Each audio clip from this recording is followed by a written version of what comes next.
Ama saberin DMI chungkwa zongzong te kalal pai so Krista hmangin chibai kabuk chewa tunhuna hian online service te chanvo poi motak meni turin minun soma kalom me mai chunga lom thu ka soini DMI ya ha kami khwalo le ngisha avena kumsa ni le som paruka khan spring fest akhang karong kal to khan ni ingai ong khop mai chane tunhuna hun chanvo poi motak mai min te hi kalom ma tun hunagaran saktur hi Khawvel bo Mahse tiha Christian na bo number za songa na khani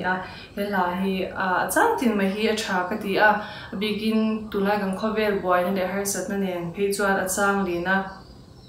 thina ka nai po in I suan min zui anhena min hruaiang vanram thlengin chumi ka then hunin chatuanin ka cholang ama chu kumkhwa in ka fakhawang ti lai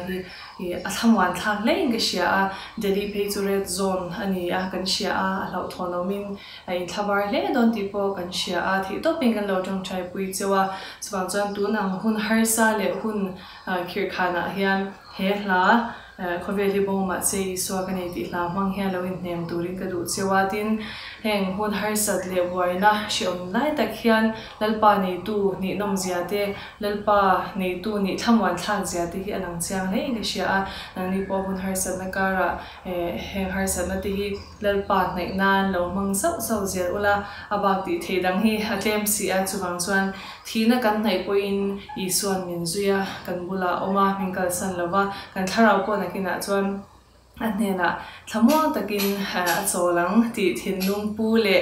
chunun nei tur chuala nei lo te po in chunun nei tura he hun harsa chu hian lo in bot sei ze turin kan som du cheu ni lalpanin zawain mal som cheu ro se kalome